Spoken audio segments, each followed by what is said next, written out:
Hello and welcome to the ID Talk podcast. My name is Peter Counter and I'm the editor-in-chief of FindBiometrics, where April is ID Evolution Month, during which we are placing a featured focus on the cutting-edge technologies and prevalent trends shaping the identity and biometrics industries. That's why, on this latest episode of ID Talk, I'm pleased to bring you my co-host Susan Stover's recent interview with Kevin Trilli, Chief Product Officer at Onfido. Their conversation begins on the topic of a major ID evolution catalyst, the surge in remote work necessitated by the current pandemic. The conversation turns to the specifics of the identity lifecycle, and fittingly, the conversation ends with some future gazing on how this ID evolution will affect the post-password authentication landscape. It's a fascinating conversation that provides a sharp picture of the state of identity technology, and I know you're going to love it. So without further ado, here's Susan Stover, Vice President of Digital Content for FindBiometrics, in conversation with Kevin Trilli, Chief Product Officer at Onfido. This is Susan Stover, VP of Digital Content for FindBiometrics and Mobile ID World, and welcome to ID Talk. Today I'm joined by Kevin Trilli, Chief Product Officer at Onfido. Thanks for joining me today, Kevin. Thanks, Susan. Glad to be here. Well, let's jump right in. The COVID-19 pandemic has necessitated a rapid shift to remote work for businesses. And with remote work comes a variety of identity-related challenges. What new identity threats do companies face now that their employees are working from home? Yeah, what a great, timely question, unfortunately. But it's really brought to a head a lot of this digital transformation, I think, at the highest level. And with that, of course, comes an identity. So when we start to think about what's going on, I think it's a little bit more than just the work from home question, work from home aspect of this question that's so important. It's we're living from home as people. And so, the work obviously is a big part when you start to think of the business to business context. But we, really would like to think about this more holistically as like our lives right now at this current time of recording the podcast is we're living from home. So as such, you start to bring in both the employee side of our lives, the worker side, and also the consumer side. And we'll talk about both those for a few minutes. I think first and foremost, though, what you see now is an absolute reliance on workstations for direct employees, and getting us all up to speed, making sure all of the policies are in place. And of course, all that requires that we know to whom that those machines were issued to. Sometimes those machines fail. You need to send them off and get them replaced, and there's no office to go into and pick them up. So it becomes very important that you're not sending, an access point to your company to someplace that you're not trusting. So that's one really simple example. But I think the bigger trend that we're looking at right now is that, I think that this pandemic has brought up really two classes, unfortunately, of businesses: those that are really affected adversely and those that are affected positively. And, it's unfortunate we have a lot of companies in the transportation vertical and what have you that have to either, are suffering because their core business isn't taking up, or they're being forced to pivot. So hopefully we can throw some of those on the other side, which are businesses that are benefiting right now. And what you're seeing right now is in addition to core employees working from home, is in some cases companies having to take on more contractor workers, and also potentially expanding to gig economy type workers, where you have people that are less affiliated on a timeframe basis with a company doing specific tasks for companies, or just whatever it may be, more short-term contract. And in that regard, your workforce is in some cases changing quite a bit. And we've seen this quite a bit with our customer base, where that concept of an employee is really being challenged right now. And what you're starting to see a lot there are the traditional outsourcing companies in India and whatever that are going through similar things in terms of the shelter in place and lockdowns. So this is driving a very big new employee onboarding process for a lot of companies. And with that, again, you really bring out this, identity management concept, and in particular, verifying people with the sake of initiating a working relationship for the first time. So all of that, I think, is really the business side, a couple of the challenges and opportunities that become challenges if not managed properly. And then I think once you get into that world and you start to plug in this living from home concept, the requirement on a digital experience now is just the only option, right, for the world in many cases. So with that becomes, of course, all of the services of vetting your customers and end users and bringing them into your services. And more on the consumer identity side, you start to see that really, really scaling. And we're starting to see that obviously with our core customers, but then new use cases that are popping up that, of course, we can talk about later around healthcare and just generally people that can't go to physical offices anymore for even essential businesses that, they want to push a digital first experience, but of course the non-essential businesses where that's your only option to interact. So all that really all these things always start with, who is the person in which I'm dealing with, whether they're a new employee or a new customer or, a customer that's taking on more services with us. I think that's a really great point. Talking about working, it's not just working from home, but it's also living from home, Kevin. Moving on to the next question, how could biometric authentication and onboarding make the transition to remote work safer and more convenient? Sure. Yeah.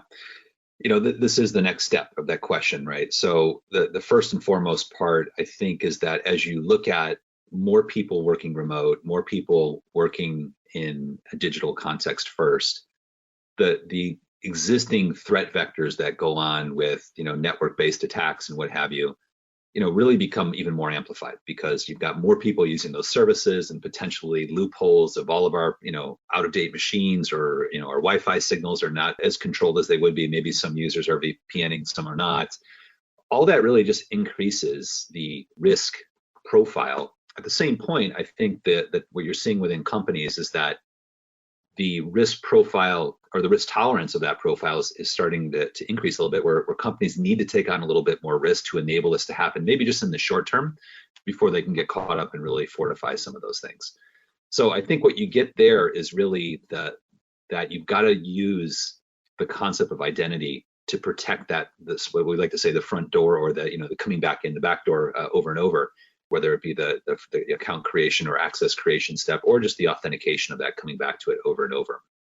Now, when you get to those two processes, especially when you start to scale it really radically, like you're seeing in some cases right now, the user design, the user experience is critical.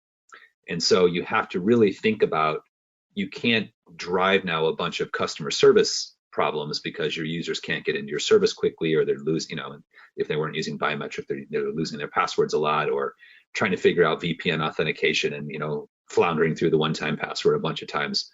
All of those things are considerations of that ability to now use more secure technology because you have to and protect against that higher risk profile. But you got to still keep in mind that it's the user experience that is going to make or break your business, as it always would. So a couple things that you can play with there, obviously, are how you use and design the process that uses these technologies, the authentication technologies or the verification technologies, the degree and timing by which you ask them, what happens when a user doesn't go through really nicely to the happy path the first time, how do you manage that user, and so on. So I think that process design concept is so critical. Now, the other part of it would be that when you're using, in particular, biometric, you've got to know that biometric was registered at some point to represent it was Kevin Trilli, and I'm coming back in using my fingerprint or my face. And so the quality of that enrollment data is very important. So if you did that 2-3 years ago, that data might be a little stale. And so you might want to go back and re-verify that data now, knowing that more and more people are going to be using that as a mechanism. They're not in the office. They're being asked to authenticate to more external services or edge services. So I think the key message here would be is that even as you're using it, go back and look at the freshness of your data, because the more that data can represent what we like to say the real identity of the user, the stronger the protection is all the way downstream when you're re-authenticating. Is that the user I gave the account credentials to? And that's a different question than, is it Kevin Trilli that I'm creating an account with for the first time? So it just comes down to that freshness of data. The more that data can be really accurate and tied to the real person, then all of your authentication security and processes, you take a little less pressure on it. It's a little easier to run those. You don't have to rely on them so much as you did in the past. So I think that's the key message I would conclude with there. And how can remote onboarding and authentication technology like this be deployed across an enterprise in situations like this where many offices are completely closed? Yeah, and that's the beauty of a lot of this stuff, that it is remotely controlled or deployed through network technologies. Oftentimes this technology has two parts, a server side and a device side. All of that can be pushed through mobile device management. And of course, central services can be updated, and just you have APIs that reflect those changes. So for the most part, all of this can be deployed remotely by its nature, right? It's not requiring you go to an office and show your face, or more importantly, in the old worlds where you'd have to go to a kiosk or something and scan like we do at the airports. A lot of this is remote technology. So the mobile devices we use and the laptops and what have you have everything you need to use these technologies for the most part. And I think that really calls out this. There's always a debate around centralized biometric versus localized on the device, and localized are getting more adoption. But in some cases, you need to, if you're deploying for the first time, you need some form of centralization to get this out to your user base. So there's always a balance between the centralized storage of that information and the convenience by which you can deploy it and manage it. So in this case, the good news is most of this can be deployed very high degree without maybe a few exceptions, completely remote. And so it's pretty straightforward for most enterprises. Onfido is building the new identity standard for the internet. Their AI-based technology assesses whether a user's government-issued ID is genuine or fraudulent and compares it against their facial biometrics. That's how they give companies like Revolut, Zipcar, and Bitstamp the assurance they need to onboard customers remotely and securely. Their mission is to create a more open world where identity is the key to access. You can find out more on their website at www.onfido.com. And now, back to the podcast. Let's get into the specifics of user identity. So much of our surface level conversations in this industry are contained to either authentication, identification, or proofing. But all of those aspects work together in a full identity lifecycle. Let's start at the beginning. How do you anchor trust in a remote onboarding scenario, and why is it an important first step? Yeah, as I alluded to a few minutes ago, the concept of a real identity is very powerful. And if you think about the initial vetting of an identity as you bind it together, I'm creating my account for the first time. I sit down, I fill out the form, I use my name, email address, what have you. That process then goes into a confirm your email step and what have you. And you do that, and then you're issued the credentials. You get a username, password that you are going to use, and now the account's created. So that whole binding process is very important, obviously, because it's your first interaction with the business, and you're an unknown quantity to the business as an end user. So the more you can bring in a real identity in a very convenient way, in a very privacy protecting way, the stronger you have confidence in that when you start to use that identity downstream. So this isn't a situation where you want to go ask every single thing about a person and really do a full background check on every application. It's related to the risk profile of the business or the application. But where you are is if you could get that information rather conveniently through a process where you just have somebody show their ID, it scans it, removes the information off that, and it automatically fills up the form for the user. And now you've got that information from a trusted source that you can use that trust to your benefit as the user starts to become a more long-term user and starts to use your service. The flip side would be everything's self-asserted and, there's very weak binding to the user, maybe just an email click. That's a different beginning step. And if you have that higher level step of a legal identity added into that account onboarding process, now when you're looking at authentication, you're just looking at more anomalies of behavior, and you're looking at, you have the opportunity to let go of a certain area of focus because you have a higher level of trust. And that's why you can't look at one of these things in just isolation. So the key point here on this is that we really believe in a concept of real identity.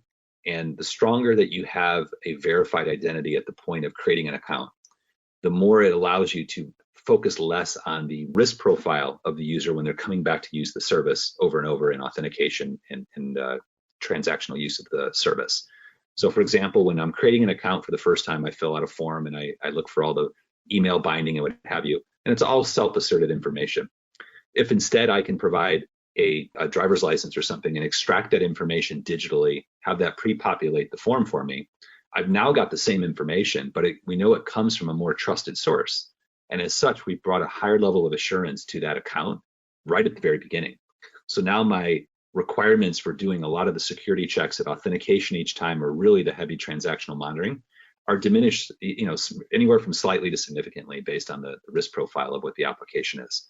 So it's a really important concept in that you need to bring in an appropriate level of security up front of the identity lifecycle. And again, we like to mention that as the real identity. And then that complements the authentication process, which is the more transactional use. I'm logging in over and over again. which is really checking to see that the credential holder is the same person each time. So it's a very complementary concept. Finally, the other part is that if I lose my credentials and I need to recreate my account recovery is the term, you really fall back on the identity verification process again to reprove that it's the original person claiming access to that account. So once again, you see the relationship between identity verification and authentication and how these all are related concepts. And after a sufficient onboarding, how do you maintain trust throughout subsequent user interactions? Yeah, there's a couple points there. I think the most typical concept here is that what you look at is what's called risk-triggered authentication. And in that case, what you're looking at is for any anomalies that might show up in a behavior of an account, whether it's they're logging in from a different part of the world suddenly, or they've logged in 5 times in the last 5 minutes, or they've started to immediately move a large transaction through, which is a little bit of an anomaly. At that point, you can step up the level of interaction with the user and ask them again to re-verify themselves. So whether the old way was, hey, can you call us and we'll ask you some questions on the phone, to, hey, we'd like for you to confirm yourself with a quick selfie, which is the same photo that we captured when you created your account. It's very quick, very simple. And now you have that additional level of service that a hacker couldn't provide unless they had that exact same photo they took. So that's one example. In addition to what we're talking about around identity verification, there's very complementary technologies that I just mentioned that really go hand in hand with helping identify those anomalies. So having a good set of risk analytics is very important so that it can trigger the inputs to those systems when necessary. And then finally, I mentioned in the last topic was there's always the situation you need to provide for where the user forgets their credentials or they lose their device and they have to re-maintain or recreate their relationship and to maintain that access to their system. And in that case, you actually have to go back and do a re-verification of the user. So having a good process you can leverage that they went through originally is something that you can go back and make that process very easy on the user and very accurate from a risk perspective. So those are a couple things that you can do there to keep it going along the way of a high degree of trust, but they're all measured very carefully between the user experience of what you're introducing and the core process and the additional security you want to get from the process. So it's always done in the context of what's the overall process design and the risk profile of the user. How does the next gen identity lifecycle end? And what are the best practices in that process for protecting user privacy? Yeah, this is a great question. And I think there's many views on how it will manifest itself exactly, but I think the principles are all well agreed to. And I think the thing we can all agree is that we're very tired of wanting to have a central honeypot of all of our information. And as you bring that further along, the concept of remembering passwords for hundreds of sites and all that, there's definitely that will lead to some degree of use of biometrics, which is even more sensitive data for all of us. So having something where end users can maintain their own information, be able to selectively distribute that to users upon request with consent is really the inversion of the whole system that we need to have happen. So today those systems really exist more centralized, whether it be our credit reports or some of the government systems that we use, to allowing that information to be shared through our own. So some form of device that we own and manage, a personal server, a personal storage space. And then as we need our identity information, we can provide information on demand that maybe represents what they're asking for. I'm a legal adult versus my full birthday. So that concept of selective disclosure is very important. And then, of course, having all the security and privacy that we need in there to allow for those controls to happen. And again, the danger there is that it becomes a little too granular and too much to manage. So it's got to be very carefully and smartly developed from a user experience perspective, because we can't all of a sudden throw on billions of consumers to get into a very complicated system to manage their identity. It's got to be as simple as what the real world is. You walk into a place, they want to check your age, you pull out an ID, you show it to them, right? Like that's the concept that we need to realize we're trying to replicate in a digital context where you don't have that same infrastructure in place necessarily. So these concepts we hear about how we deliver that include some of these distributed ledger type systems that allow for that immutability and that very clean separation of private and public information, but also give you that ubiquity and very fast transactional processing speed. So those are the general principles we see. Now, those all have to be manifested into the way that we use our mobile devices to authenticate, the way that we just, at some point can create accounts with one click by leveraging some of the things I talked about earlier. Those are the systems that need to be in place that allow for that end user ecosystem. In this case, they're called relying parties to accept that credential in a very standardized, safe way. Onfido is building the new identity standard for the internet. Their AI-based technology assesses whether a user's government-issued ID is genuine or fraudulent and compares it against their facial biometrics. That's how they give companies like Revolut, Zipcar, and Bitstamp the assurance they need to onboard customers remotely and securely. Their mission is to create a more open world where identity is the key to access. You can find out more on their website at www.onfido.com. And now, back to the podcast. Is the process we've been talking about enough to finally get users and businesses to abandon passwords for strong authentication? I believe it's already happening. And I think what you've seen with some of the mobile devices of at least taking that first step of using our face or our fingerprint to open up our device and then allow that to be the first step of authentication is really starting to show that. Now, we need a corresponding network-based model that will also perform in the same way, because we don't always have our mobile device with us, or not everybody has devices with those types of technologies in place. And we also need something that works with every device and every system and every user from a business perspective.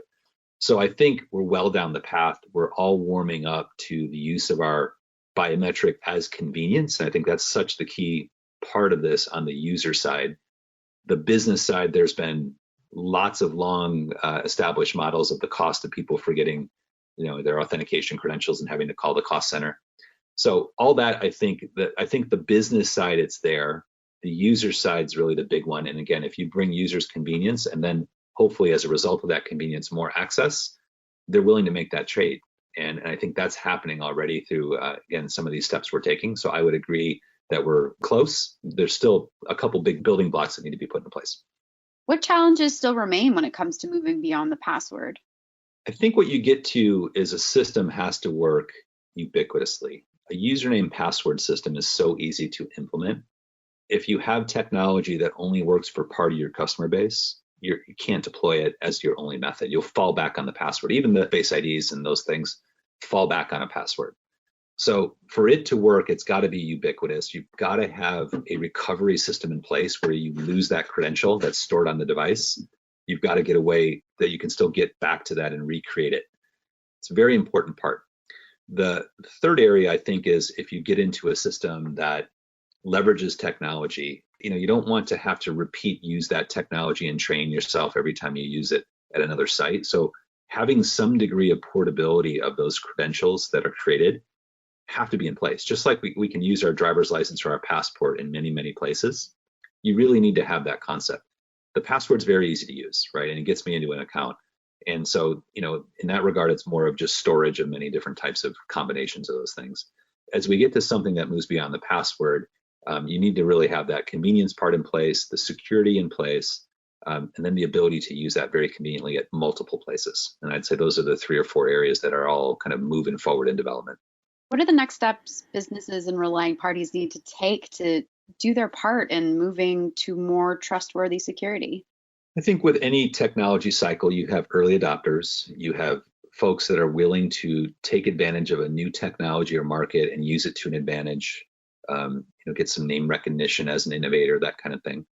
But as part of that, there's a big education trust piece of this market that needs to happen. Identity management is more than just software, right? It reflects all of us as end users. There's sometimes a governmental linkage to it. So it's more than just pushing out software and expecting people to use it. There is definitely an ecosystem play here. And the ecosystem involves the government and governments around the world globally. So the next steps really involve that working together to understand that if we eliminated the need for people to recreate their identity and be re-verified, to then have challenges that you do it again at another site and you want to just authenticate in, there's a total cost that can be removed from the whole system that can be used more for other things in business value. There's also a gain in security that if you're sharing identity information, much like we share transactional fraud data, the system can become more trustworthy overall for everyone. It'll be harder for fraudsters to keep attacking the edges and finding vulnerabilities and moving and repeating attacks at other sites that they proved at other sites. this is where I think the industry needs to move forward quite a bit, is that ability to pool together. And this is where privacy rules actually really control it as much for the fraudsters as it does for all of us legitimate people. And so there's a big navigation that needs to happen when you start to talk about identity data and how it can be shared across relying parties and in a global scale. My views are it starts out regional, and you start to build regional pockets of this, or small ecosystems that all service a common business objective. And then it scales out more and more across larger countries and larger ecosystems. But it all relies on those fundamentals of technical interoperability, legal interoperability, and convenience for the end users. And how can listeners get in contact with you to learn more about the topics we discussed today? Well, we of course have a website at onfido.com. It's onfido.com. We'd love to be in touch with you. We'd like to talk about identity and just learn about how businesses are evolving, and looking forward to learning more about those businesses and how they can use it both now and later. You can contact us anytime at info@onfido.com. That's ONFIDO. Our website has a lot of great thought literature on identity, and we're very advanced in machine learning and share a lot of our thoughts there also in terms of AI technologies.